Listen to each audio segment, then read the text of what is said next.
Hello guys, कैसे हैं आप सब लोग। तो आज हम करने वाले हैं जुलाई 2020 का 7 जुलाई को जो पेपर था सीटेट का पेपर सेकंड है। ये पेपर सेकंड है जिसमें हम लैंग्वेज जिनकी फर्स्ट रही होगी तो ये हम लोग सॉल्व करेंगे। और ये पेपर जो है ये एल सेट है, तो आप लोग देख लीजिएगा आपका कौन सा सेट है, उस हिसाब से अपना क्वेश्चन जो है मैच करवा लीजिएगा। तो आइए डायरेक्ट हम क्वेश्चन आंसर पे आते हैं।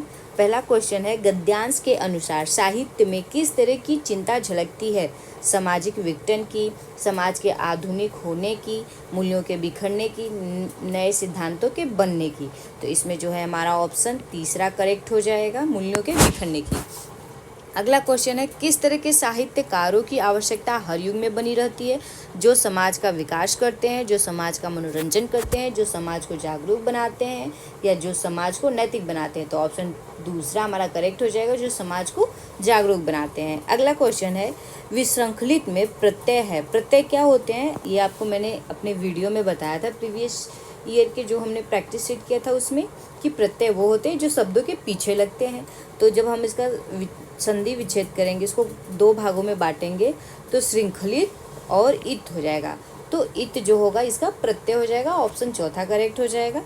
अगला क्वेश्चन है, समाज के बदतर होने की स्थिति वाक्य में रेखांकित शब्द का अर्थ है। बदतर, बदतर जहाँ तक होता है किसी चीज़ की अधिकता। तो चूंकि इस पैराग्राफ में जो है मतलब समाज के बिखरने के मूल्यों की चिंता बताई गई है और ये बदतर होती जा रही है, यानी अत्यधिक बुरा। चौथा ऑप्शन करेक्ट हो जाएगा। अगले क्वेश्चन पे आते हैं, कालजयी से तात्पर्य है अल्पकाल तक रहने वाला, जो काल विशेष में बाधा हो, हर काल में प्रासंगिक हो, या काल विशेष की व्याख्या कर रहा हो। कालजयी मतलब जो हर काल में रहे, हर काल में रहे या हर काल में जिसकी प्रासंगिक हो। तो हमारा ऑप्शन तीसरा करेक्ट हो जाएगा। आगे है, विश्वास शब्द का अर्थ है निश्चित धारणा, विस्मय, विश्व से संबंधित नियम, तत्वज्ञान संबंधी। विश्वास, विश्वास मतलब किसी एक चीज़ को, किसी एक वस्तु को लेकर के हमारी एक निश्चित धारणा बनी रहती है, चाहे वो गलत हो या सही हो, हमें एक धारणा अपनी उसमें जागृत कर देते हैं। तो हमारा ऑप्शन ए जो पहला है करेक्ट हो जाएगा। आगे है, साहित्यकारों ने समाज की किस स्थिति की पहचान करने का प्रयास किया है? बिखरा हुआ समाज, विकास की ओर अग्रसर समाज, पतन की ओर जाता हुआ समाज, या फिर उन्नतशील समाज। तो पैसेज के हिसाब से पतन की ओर जाता हुआ समाज, ऑप्शन तीसरा करेक्ट हो जाएगा। अगला क्वेश्चन है, कौन सा साहित्य कालजयी साहित्य बन पाता है? जो बिखरते सिद्धांतों की चिंता करे, जो समाज का दर्पण हो, जो पाठकों का मनोरंजन करे, या फिर जो मानवीय सत्य की व्याख्या करे। तो ऑप्शन चौथा करेक्ट हो जाएगा, जो मानवीय सत्य की व्याख्या करे। अगला क्वेश्चन है, समाज को गति कौन प्रदान करता है? साहित्य, विज्ञान, तकनीकी विकास, या शिक्षा। तो समाज को गति साहित्य प्रदान करता है, पहला ऑप्शन करेक्ट हो जाएगा। अगले पद्यांश पे आते हैं। ये जो पद्यांश है, अब हम डायरेक्ट इसका जो है क्वेश्चन आंसर सॉल्व करने जा रहे हैं। पद्यांश में किस अलंकार का प्रयोग अधिक मुखरित है? मुखरित, आप जब इस पद्यांश को पढ़ेंगे तो मेघ समान आसमान से उतर रही है वह संध्या सुंदर परी सी। यहाँ पे आप देखेंगे कि संध्या सुंदर परी सी, परी सी यानी उसको मानव की तरफ बताया गया है, उसके गुण की व्याख्या मानव की तरह की गई है। हंसते हुए हैं तो केवल तारा, एक तारे को हंसते हुए बताया गया है। तो ज़्यादा से ज़्यादा जो है मानवीकरण अलंकार का प्रयोग हुआ है, ऑप्शन पहला करेक्ट हो जाएगा। अगला क्वेश्चन है, किसके हंसने की बात की गई है? आकाश के, मेघ के, तारा, या फिर संध्या। तो ऑप्शन तीसरा करेक्ट हो जाएगा, तारे की हंसने की व्याख्या की गई है। आप यहाँ पे देख सकते हैं, हंसता है तो केवल तारा एक, तो तारा के हंसने की व्याख्या की गई है। अगला क्वेश्चन है, पद्यांश में किस का चरित्र हुआ है? प्रेम भाव का, प्रकृति का, नवचेतना का, वेदना का। तो प्रकृति का हुआ है। जो भी बादल, दिन, मेघ और तारा है, ये सब प्रकृति चीज़ें हैं, प्राकृतिक हैं, तो इसकी व्याख्या की गई है। आगे है, संध्या सुंदरी की तरह के आकाश से उतर रही है। सूर्य लालिमा से आसमान भर गया, से भरे आसमान से भरे तारों से भरे आकाश से, बादलों से भरे आकाश से, चंद्रमा की रोशनी से भरे आकाश से। तो बादलों से भरे आकाश से, यहाँ पे आप देख सकते हैं मेघमय आसमान से उतर रही, मेघमय यानी बादल भरे आसमान से उतर रही है।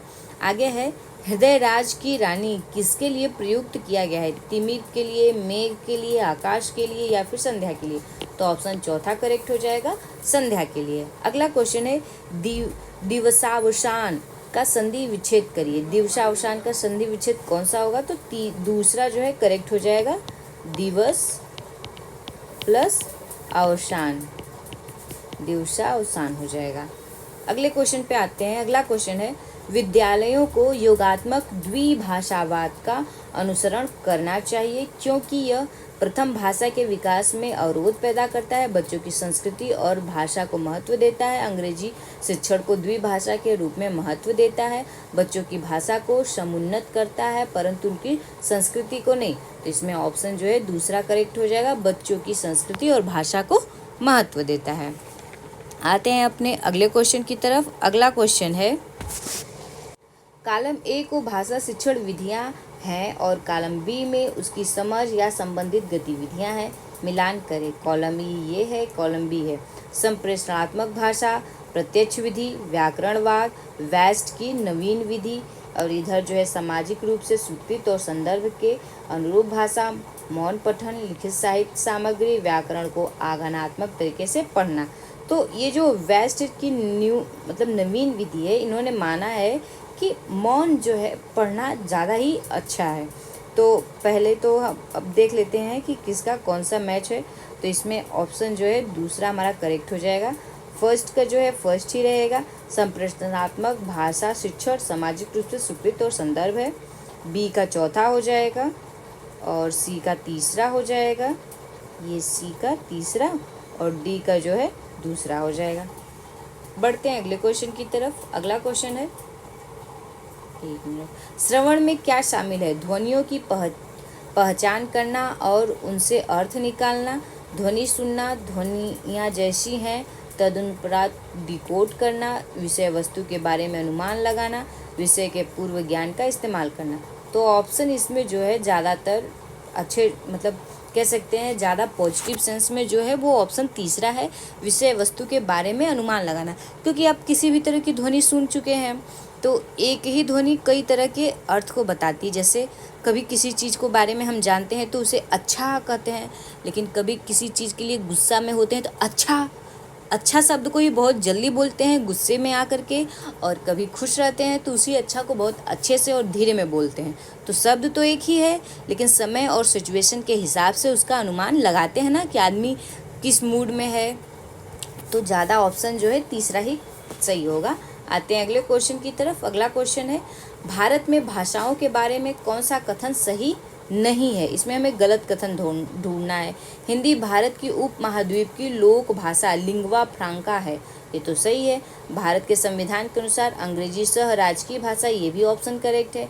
भारत के संविधान की 8वीं अनुसूची में 22 भाषाएं हैं, ये भी सही है। संस्कृत आधुनिक भारतीय भाषा है, तो यही हमारा ऑप्शन करेक्ट हो जाएगा क्योंकि संस्कृत आधुनिक भाषा नहीं बल्कि प्राचीनतम भाषा है। आगे आते हैं अगले क्वेश्चन की तरफ। अगला क्वेश्चन है भाषा के कौन से कौशल ग्राह्य कौशल हैं? ग्राह्य कौशल मतलब ग्रहण करने वाले, जैसे श्रवण और पठन, श्रवण और बोलना, बोलना और लेखन, पठन और लेखन। तो इसमें जो है श्रवण और पठन ऑप्शन पहला करेक्ट हो जाएगा। आते हैं अगले क्वेश्चन की तरफ। कक्षा 5 की भाषा अध्यापक अपनी कक्षा में भाषा शिक्षण के लिए प्रतिदिन अनेक प्रकार की सामग्री जैसे कि समाचार पत्र, भोजन तालिका और रेल यात्रा के टिकट आदि लाती है। वह अधिगम के लिए क्या कर रही है? वह विद्यार्थियों में जागरूकता लाना चाहती है, वह अधिगम को और अधिक वास्तविक और उपयुक्त बनाने के लिए प्रमाणित सामग्रियों का प्रयोग कर रही है, या फिर वह अपने विद्यार्थियों को बहुविध भाषा सीखने में मदद कर रही है। वह चाहती है कि उसके विद्यार्थी जीवन की वास्तविक स्थितियों से अंग्रेजी सीखें। तो इसमें ऑप्शन जो है दूसरा करेक्ट हो जाएगा। वो कभी समाचार पत्र लाती है, भोजन तालिका, रेल टिकट लाती है, तो इन चीज़ों का इस्तेमाल करती है ताकि दैनिक जीवन में यूज होने वाली चीज़ों को बच्चे देखेंगे तो और अच्छे से समझ पाएंगे। अगला क्वेश्चन है, भाषा को कक्षा में विद्यार्थी अध्यापक के निर्देशन में समूह बनाकर दिए गए टॉपिक पर एक विज्ञापन प्रस्तुत करते हैं। इस तरीके से भाषा सिखाना क्या कहलाता है? निर्देशन, परामर्श, सहयोगात्मक अधिगम, प्रतियोगिता, प्रतिद्वंद्विता, भाषीय खेल। तो इसमें जो हमारा ऑप्शन दूसरा करेक्ट हो जाएगा, क्योंकि बच्चे जो है समूह बनाकर खेलेंगे किसी भी टॉपिक पे, तो एक बच्चा दूसरे बच्चे की मदद करेगा, तो यहाँ पे सहयोगात्मक अधिगम होगा। अगले क्वेश्चन की तरफ आते हैं। अधिगम का कौन सा मत इस बात में विश्वास रखता है कि मौखिक या अमौखिक भाषा आदत निर्माण की प्रक्रिया के माध्यम से आती है? पहला ऑप्शन है अंतःक्रियात्मकवादी, दूसरा उपयोगितावादी, कन्फंक्शनलिस्ट, तीसरा व्यवहारवादी, बिहेवियरिस्ट, चौथा है संज्ञानात्मकवादी। तो ऑप्शन तीसरा करेक्ट हो जाएगा, व्यवहारवादी। अगला क्वेश्चन है, एक अध्यापक ने बच्चों को रेस्टोरेंट से जुड़ी शब्द संपदा से परिचित कराने वाला काम दिया। इस पाठ का क्या उद्देश्य होना चाहिए? समालोचनात्मक चिंतन विकसित करना, शिक्षार्थियों को कोश विषयक सामग्री से परिचित करवाना, व्याकरणिक सामग्री से परिचित करवाना, अवकाश के दौरान कहीं जाने से संबंधित पाठ्य सामग्री से परिचित करवाना। तो इसमें हमारा जो है ऑप्शन दूसरा करेक्ट हो जाएगा, शिक्षार्थियों को कोश विषयक सामग्री से परिचित करवाना। आगे है, भारत में बहुभाषावाद के संदर्भ में अध्यापक के लिए क्या समझना जरूरी है? भाषा अस्मिता और संस्कृति से संबंधित भिन्न भिन्न अस्तित्व रखती है। संप्रेषण से सामाजिक संबद्धता स्थापित होती है। अल्पसंख्यक भाषाओं को प्रभुत्वशाली भाषाओं में मिला देना चाहिए। विविधता भरे समाज में एक भाषा नीति बनानी चाहिए। तो इसमें हमारा जो है ऑप्शन दूसरा करेक्ट हो जाएगा, संप्रेषण से सामाजिक संबद्धता स्थापित होती है। अगले क्वेश्चन की तरफ आते हैं। किसी भी कहानी का समय और स्थान क्या कहलाता है? क्लाइमेक्स, थीम, सेटिंग या कथानक, प्लाट। तो ऑप्शन चौथा करेक्ट हो जाएगा, उसे कथानक प्लाट कहते हैं। अगला क्वेश्चन है, अध्यापकों को शिक्षार्थियों और सामग्री पर टेस्ट एवं आकलन का क्या प्रभाव क्या कहलाता है? पुनर्बलन, विधि प्रभाव, भाषा परीक्षण का प्रभाव, वॉश बैक इफेक्ट या फिर कक्षाई प्रभाव।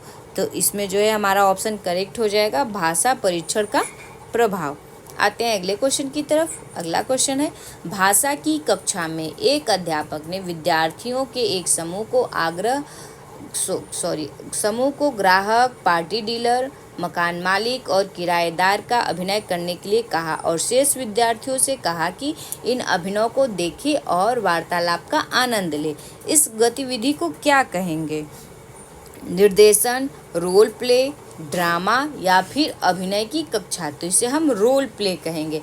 इसमें बच्चा है जो क्या कर रहा है, किसी न किसी जो है कैरेक्टर का रोल प्ले कर रहा है।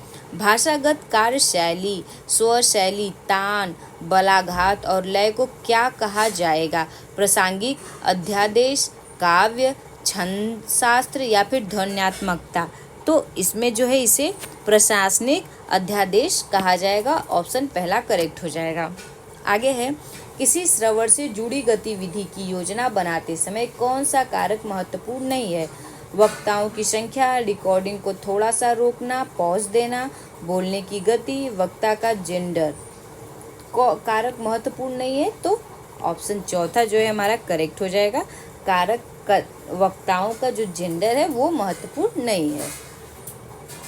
तो इस वीडियो में इतना ही। आपको नेक्स्ट जो है CDP का मैथ, साइंस और इंग्लिश का हमारे इसी चैनल पे मिल जाएगा। आगे आप हमारे वीडियो को जो है अगर आपको पसंद आता है तो लाइक